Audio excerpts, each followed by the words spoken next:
Olá, saudações a todos.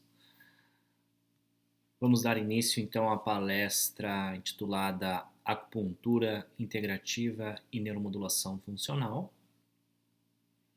Eu me chamo Rafael Bracelino, sou fisioterapeuta com formação em acupuntura, especialização em dor e medicina paliativa, também fiz doutorado em fisiologia humana e treinamento em pesquisa, estágio em pesquisa na área de farmacologia e ciência da reabilitação. Atualmente sou pesquisador do grupo de estudos em reabilitação da Universidade Federal de Ciências da Saúde de Porto Alegre.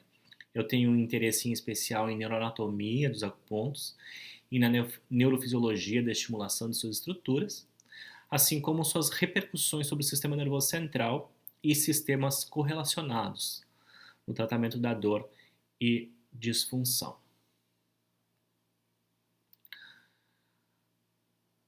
Em relação à declaração de interesse, eu tenho real ou potencial conflito de interesse em relação a essa apresentação, pois sou fisioterapeuta e medidas não farmacológicas são os alicerces da minha profissão. E dessa forma a apresentação acaba sendo tendenciosa. O objetivo dessa palestra, então, é conceituar a acupuntura integrativa e relacioná-la aos conceitos modernos de neurociência e neuromodulação, para uma racionalidade de abordagem de tratamento neurofuncional. Então, inicialmente, para conceituar a acupuntura integrativa, a gente tem que compreender o conceito de medicina integrativa, e de acordo com Otani e Barros, a medicina integrativa está diretamente relacionada com a integração da medicina convencional, a medicina convencional com a não convencional, com o objetivo de oferecer melhor cuidado ao paciente, dando a estes a oportunidade de optar pela forma mais adequada para seu tratamento. A acupuntura integrativa, então, ela tem o objetivo de aproximar o modelo de tratamento da medicina tradicional com os conceitos modernos do pensamento biomédico. Então, a acupuntura integrativa integra o escopo das terapias alternativas e complementares com o corpo de evidências do conhecimento convencional da moderna biomedicina. Tem o papel de integrar, então, os conhecimentos tradicionais da medicina chinesa com os conhecimentos biomédicos contemporâneos para alcançar determinadas metas, como enfatizar a promoção de saúde, prevenir doenças, melhorar os resultados dos pacientes, gerenciar sintomas e melhorar a qualidade de vida. E a neuromodulação? A neuromodulação é um processo fisiológico que consiste na alteração dos níveis neuronais e propriedades sinápticas dos neurônios ou substâncias liberadas por eles. Então, existem inúmeras formas de promover neuromodulação: psicoterapia, estimulação periférica, estimulação central, práticas de exercício. Tudo isso tem um papel de promover, melhorar propriedades sinápticas, tanto em nível periférico quanto central. A neuromodulação, então, tem nos mostrado, as evidências em cima da neuromodulação têm nos mostrado que qualquer que seja o estímulo usado, seja ele central ou periférico, a neuroestimulação afeta a liberação de neurotransmissores, portanto, a atividade do sistema nervoso central como um todo. E dessa forma se está neuromodulando, está melhorando a efetividade sináptica. Melhorando condições que eventualmente estão em disfunção. Então, esse seria o papel da neuromodulação. Atualmente existem inúmeras formas, falando em recursos de neuroestimulação, seja periférico ou central. Existem inúmeras formas, então, de promover a neuromodulação e chamam a atenção aqui para tratamento de dor crônica, a neuroestimulação periférica, então, que pode ser utilizada para a modulação da dor crônica, seria um interesse em especial que eu tenho. Mas, como a gente pode ver, existem outras inúmeras condições que podem ser usadas para promover neuromodulação e, dessa forma, promover o tratamento. Incontinência, espasticidade, depressão e epilepsia são recursos que já aprovados como formas de condições de saúde, né, e doença que podem se beneficiar a partir da neuromodulação. E como funcionaria a acupuntura integrativa como um recurso de neuromodulação funcional? Então, a gente tem que pensar em acupuntura integrativa como uma forma de neuromodulação. Qual seria o seu papel? Modular a atividade anormal do sistema nervoso como um todo e dos seus sistemas associados, e a partir da estimulação de zonas neuroreativas, como a gente pode ver na figura ao lado. Então, a estimulação de acupontos vai promover a ativação de vias específicas do sistema nervoso periférico e alcançando dessa forma o sistema nervoso central, como a gente pode ver aqui na região da medula, e a partir disso convergências para outras regiões do corpo, então que podemos chamar de sistemas associados, então as demais vísceras, a estimulação desses pontos, a convergência disso para a região do sistema nervoso central ali na medula, pode levar convergências para regiões viscerais e dessa forma promover uma modulação dessas estruturas, assim como lá no encéfalo, e dessa forma promover a neuromodulação. Assim que a gente tem que pensar na acupuntura integrativa como um recurso de neuromodulação funcional. E o que seriam as zonas neuroreativas? Então, um sítio neuroreativo, uma área, é qualquer parte do corpo onde há uma inervação somática e ou autonômica. Então, para termos respostas de neuromodulação a partir da estimulação de acupontos, por exemplo, essa área tem que estar devidamente inervada. Então, depende de um sistema nervoso íntegro. Essas fibras nervosas somáticas são aquelas que, dentro dos nervos espinhais periféricos, inervam músculos, articulações e a pele.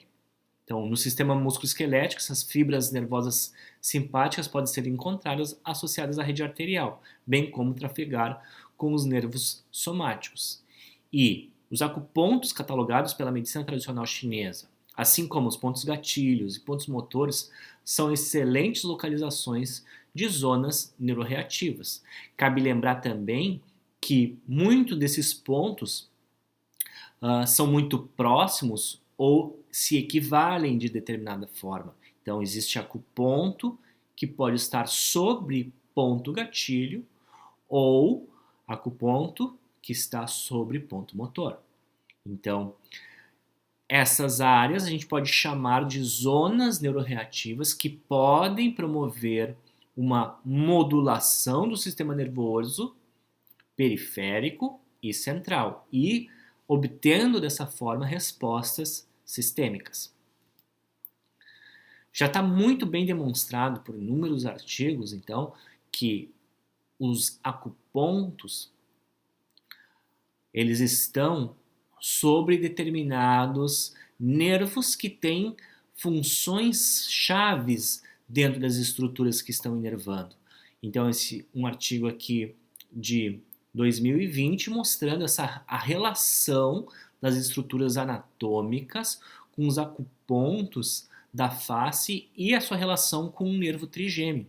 Então, mostrando que o trajeto do nervo trigêmeo, existem muitos acupontos sobre este trajeto e dessa forma são recursos que podem ser utilizados para tratar condições de face.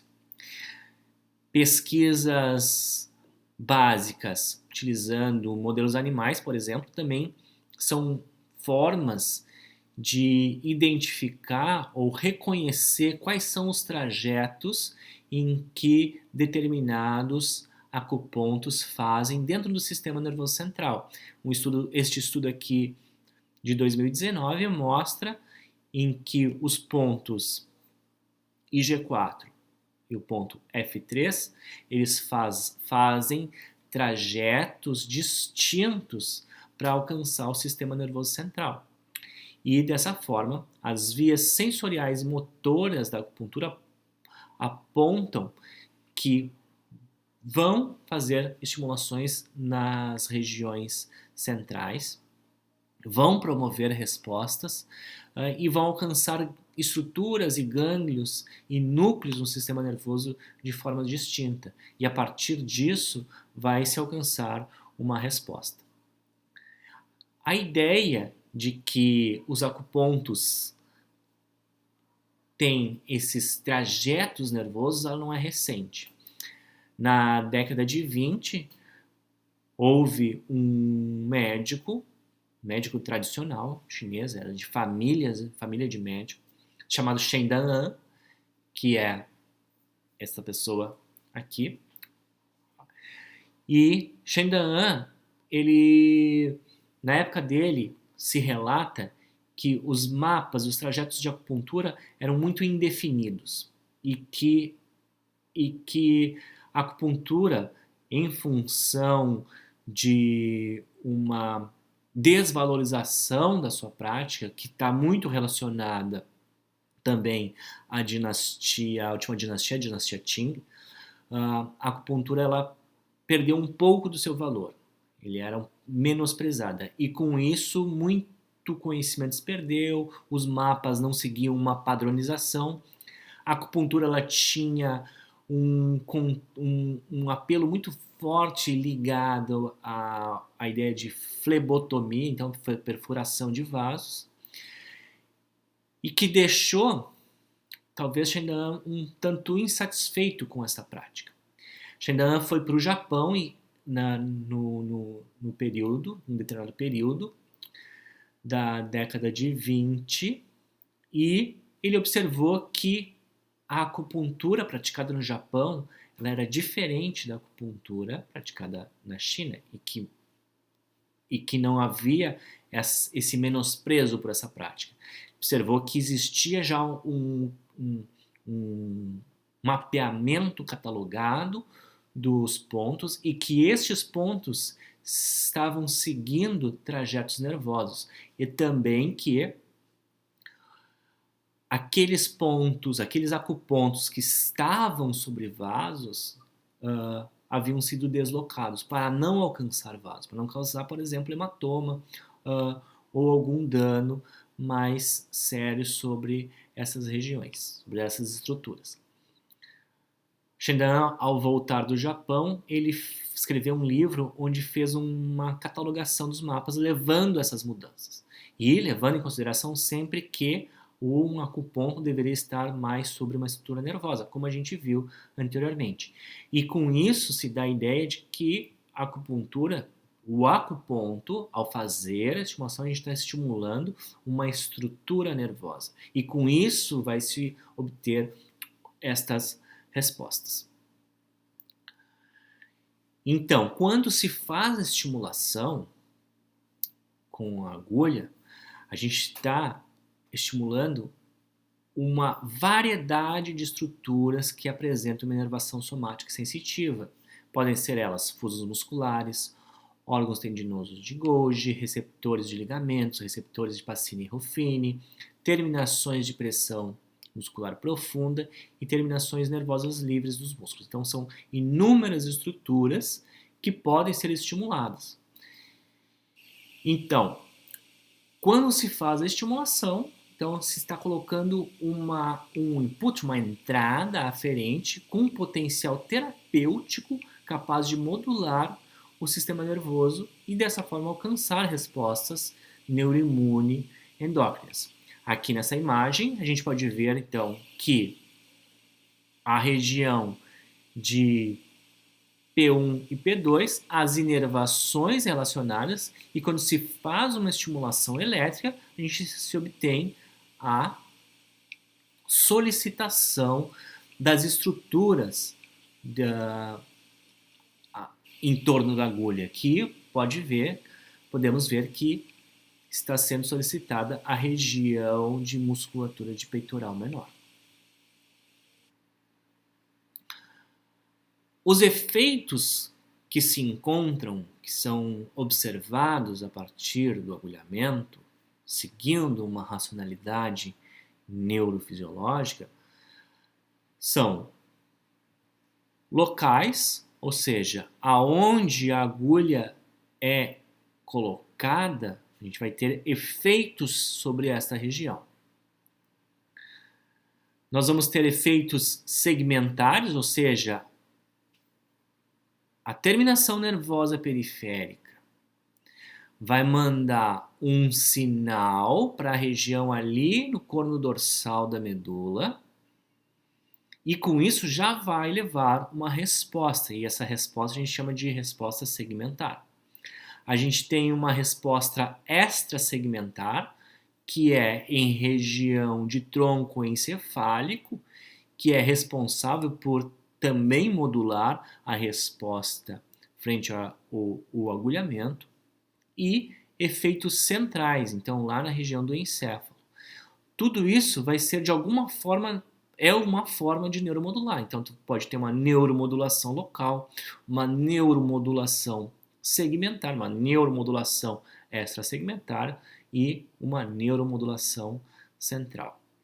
E eventualmente vai se querer diferentes respostas. Algo, por exemplo, se tu vai estimular um ponto, desativar um ponto sensível, um ponto gatilho, isso é uma resposta local que se está se desejando.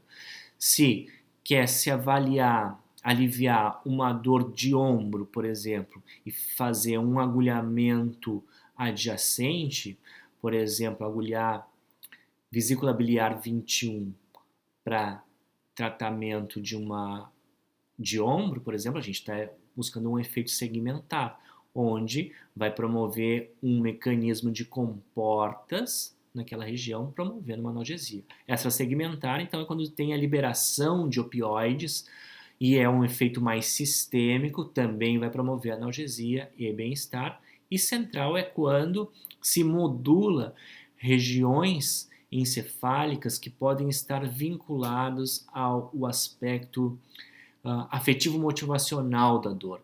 Dessa forma, então, tu está neuromodulando estes aspectos. Então, modular qualquer disfunção envolve processamento neural nesses níveis, de forma a proporcionar ao grau de disfunção. Então, de acordo com a ilustração, no momento em que a gente vê uma estimulação como essa, a gente está tendo diversos efeitos: local, segmentar, extrasegmentar e central. Quando a gente vê esse tipo de estimulação, de manipulação de agulha, está se fazendo também da mesma forma a estimulação daquelas estruturas anteriormente ditas. É meio inespecífico, não tem como a gente dizer eu vou estimular essa estrutura e não aquela. No momento que se faz uma manipulação com a agulha, se estimula inúmeras estruturas e aí se obtém inúmeras respostas. Algumas vezes podem ser inespecíficas, outras vezes podem ser específicas. E a principal variável para se alcançar qual área, qual nível a gente vai modular entre mecanismos locais, segmentares, extrasegmentares e centrais, está muito ligado ao tempo e ao tipo de estímulo. Logo, quando se faz o agulhamento, quando se deseja realizar um estímulo por meio da agulha, e ao se agulhar, a gente vai ter a liberação de inúmeros mediadores, e esses mediadores vão promover respostas que muitas vezes serão inespecíficas. A gente não tem um controle exato do que vai acontecer no corpo.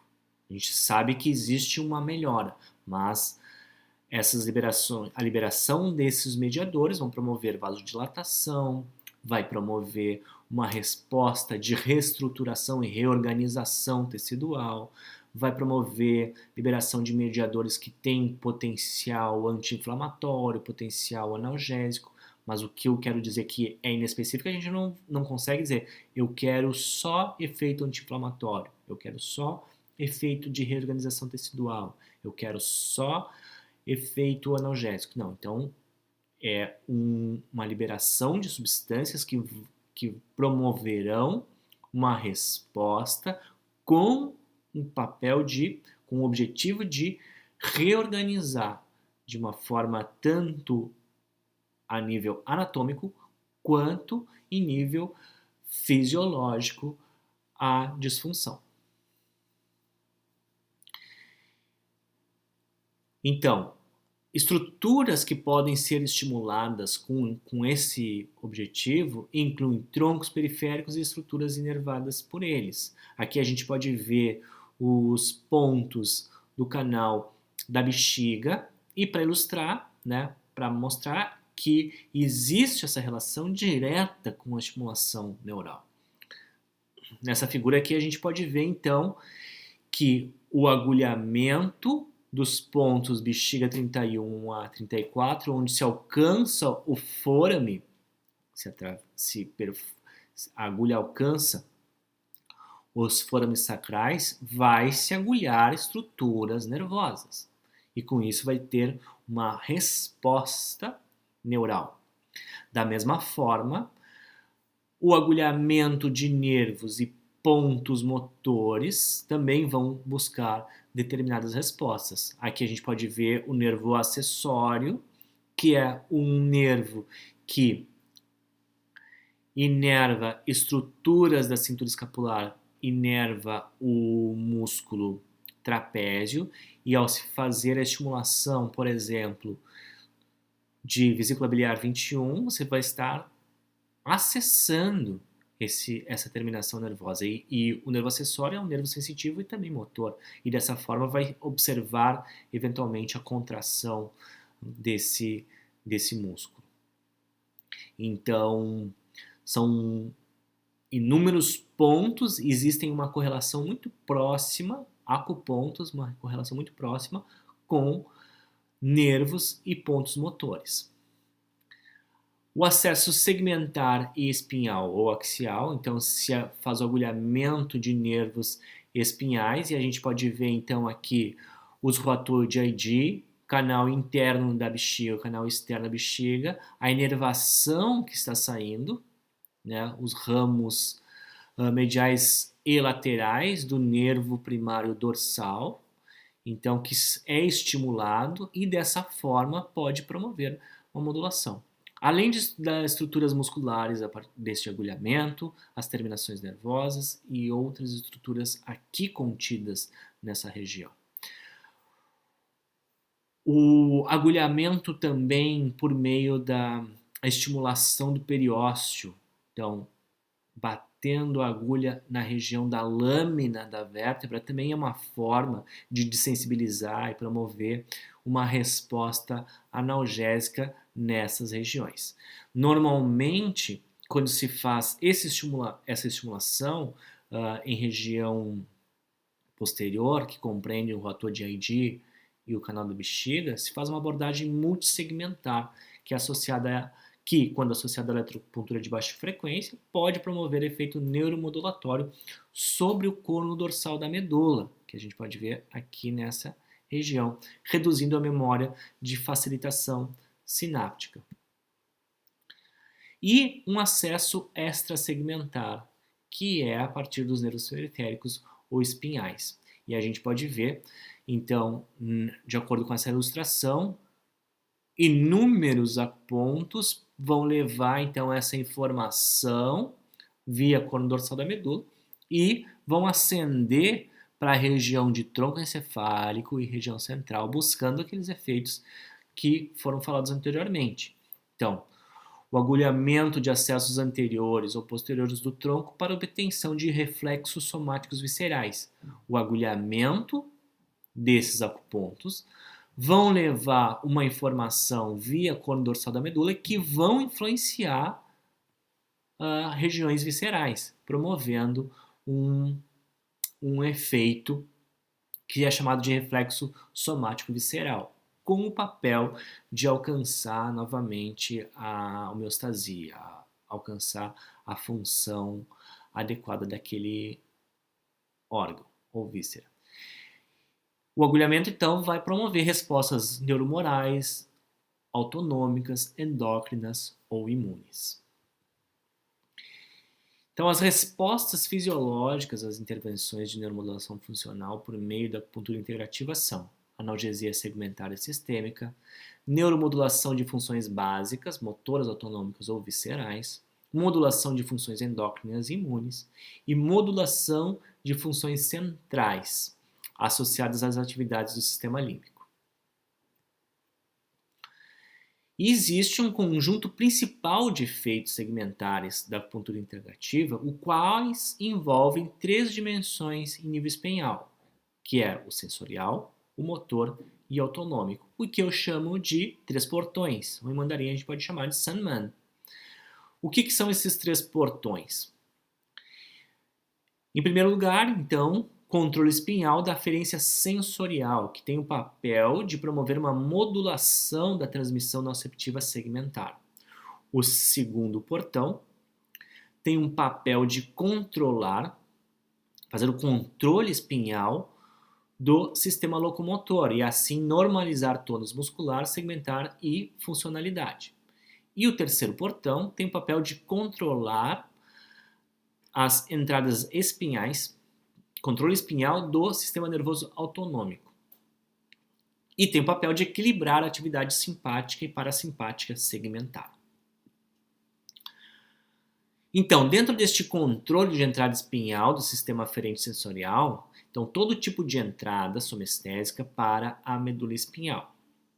Então, sensações protopáticas como dor, né, o papel de dar nocepção, e as sensações epicríticas como aferentes proprioceptivos, podem ser moduladas no nível metabélico.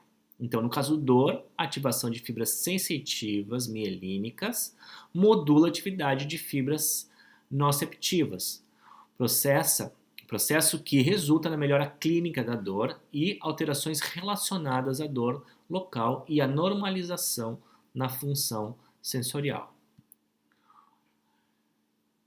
Então, nessa ilustração, este controle de entrada espinhal do sistema aferente sensorial, ela tem um papel de comportas da dor, ou seja, é feito o agulhamento e o agulhamento vai transitar, esse estímulo vai trafegar por um determinado tipo de fibra.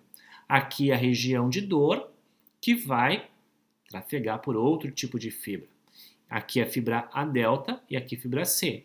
E, como a gente pode ver, fibra C e fibra delta. A fibra delta ela é mielinizada e logo por ser mielinizada, ela tem uma velocidade de condução muito mais rápida do que a fibra C. Então, ao fazer essa estimulação, a velocidade de condução desse estímulo é muito mais rápida que a condução desse estímulo de uma lesão. Então, a condução noceptiva é mais lenta que a condução da estimulação da agulha. E com isso vai fazer a estimulação de um determinado tipo de células, que se chama célula pedunculada, que vai promover a liberação de encefalinas aqui na substância gelatinosa, que está lá no corno dorsal da medula, que está nessa região da medula. E que com isso bloqueia a entrada desse sinal noceptivo. Então, ao fazer o agulhamento, se estimula a célula pedunculada, que promove a liberação de encefalina, que promove um bloqueio da passagem do sinal para estruturas superiores, para a percepção da dor. E dessa forma, então é a forma como a acupuntura faz o controle espinhal do sistema aferente sensorial, no primeiro portão. O segundo portão é de controle de entrada espinhal do sistema locomotor, ou seja, uma integração sensório-motora, que, em contraste com os mecanismos que utilizam e sustentam a disfunção motora, seja a inibição ou a hiperatividade, a ativação deste controle de portão motor promove a restauração dessa integração sensório-motora, integração sensitivo-motora, do segmento espinhal, que resulta na restauração da ativação motora normal dos músculos inervados pelo segmento, bem como a modulação da propriocepção do músculo e do tendão. Ou seja, este controle sensório-motor tem um papel de reorganizar o controle motor. Isso se dá a partir da estimulação dos músculos para que dessa forma se reorganize esse controle. O terceiro portão, então, é o de controle de entrada espinhal do sistema nervoso autonômico. Então, tem um papel de modular a atividade do sistema autonômico segmentar, o qual gera consequências que incluem o tratamento dos componentes autonômicos regionais da dor. Vai desempenhar um papel importante na recuperação da normalidade funcional regional, especialmente no segmento circulatório, e também vai promover uma redução de um dos principais fatores que perpetuam a dor crônica regional, que é a hiperatividade simpática. É bem já descrito na literatura que quando um paciente tem dor crônica, existe um desequilíbrio no sistema simpático, a nível periférico quanto central, e que com isso leva uma alteração no componente de nutrição sanguínea nessa região. Então, existe um desequilíbrio do segmento circulatório. E com isso, promove uma perpetuação do quadro de disfunção que está vinculado ao sistema nervoso autonômico, principalmente nos vasos, causando uma vasoconstrição e uma má nutrição tecidual. Essa má nutrição tecidual faz com que a situação de disfunção permaneça naquela região.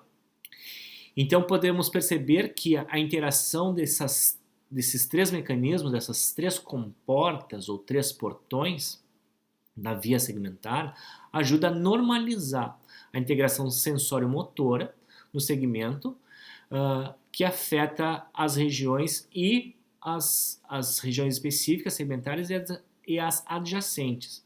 E com a normalização dessas estruturas, juntamente com tônus vasomotor e melhora da perfusão de tecidos, acaba se alcançando a regularização dessas estruturas.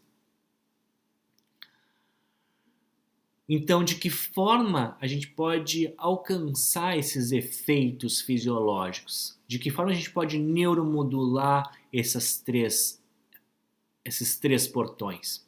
Então, as agulhas devem ser inseridas em acupontos específicos que estão diretamente relacionados à área ou à região em disfunção. Inicialmente, em nível segmentar periférico, nos músculos e articulações afetadas. Deve-se localizar pontos locais dos músculos e articulações afetadas. Localizar pontos em que a inervação seja relevante à estrutura em disfunção. Em relação à musculatura vertebral, agulhar pontos da musculatura vertebral. Estão diretamente relacionadas à reorganização do sistema nervoso autonômico.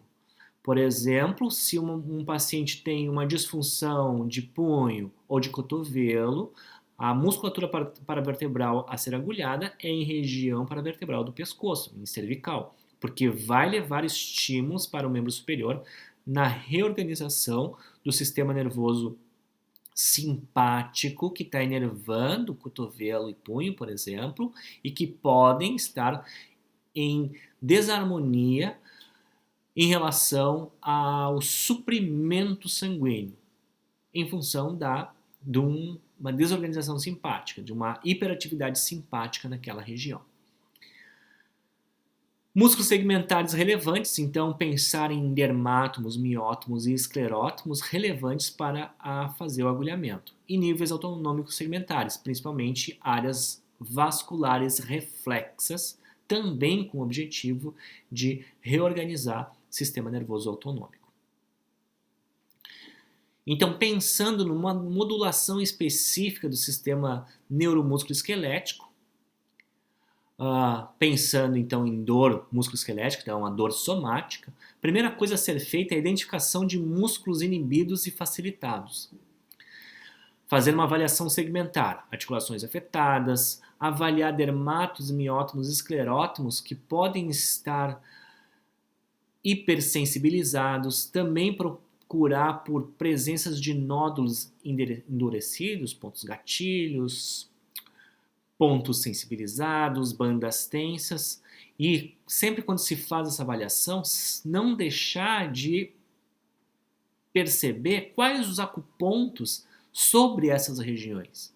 E como anteriormente foi falado, e como já está bem descrito, os acupontos estão sobre determinadas regiões que podem se apresentar sensibilizadas.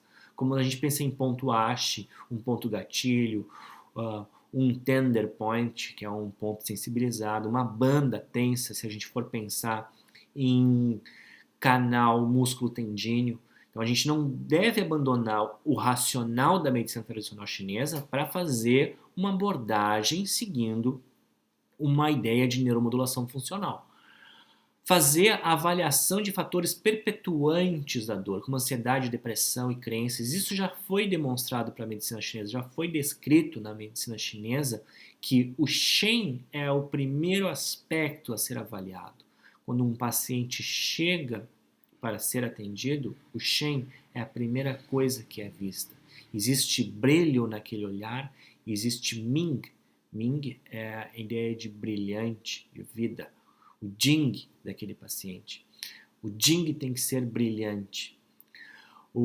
Então, se existe componentes de ansiedade, depressão e crenças que influenciam negativamente naquele paciente, o Shen vai estar afetado. E aí se faz uso de acupontos distais que vão ter um efeito central em encéfalo, que vão modular esses aspectos, promovendo uma reorganização, uma harmonização do quadro deste paciente.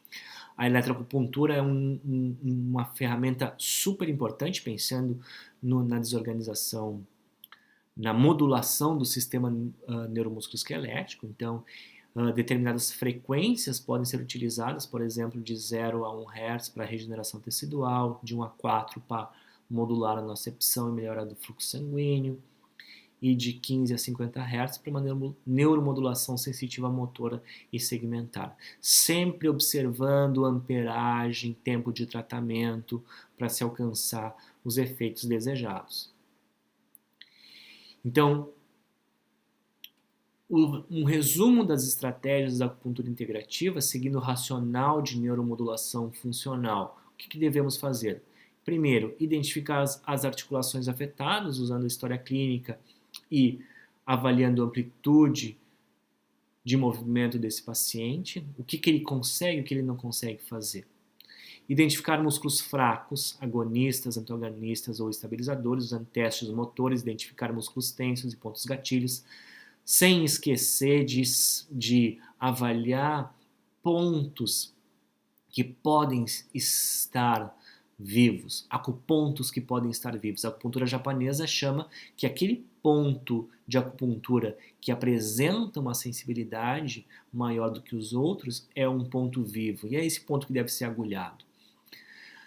Se determinar padrões anormais de recrutamento musculoesquelético e ver se esse recrutamento é o responsável por causar uma algia, uma dor nesse paciente, identificar os níveis de disfunção espinhais associados, a partir da avaliação de dermátomo, miótomo, esclerótomo, periférico, afetado como unidades neurofuncionais orientadoras, identificar fatores centrais, gerar entradas específicas de agulhamento usando essas estratégias. Então, os acessos, que seriam os acupontos, usar esses acessos para criar essas estratégias, para tratar os nervos motores e sensoriais envolvidos, fazer o tratamento de músculos agonistas e antagonistas envolvidos, tratar articulações envolvidas e também tratar segmentos espinhais envolvidos.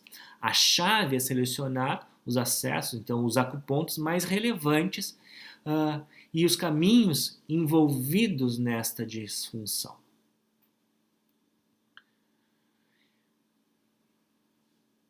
Então,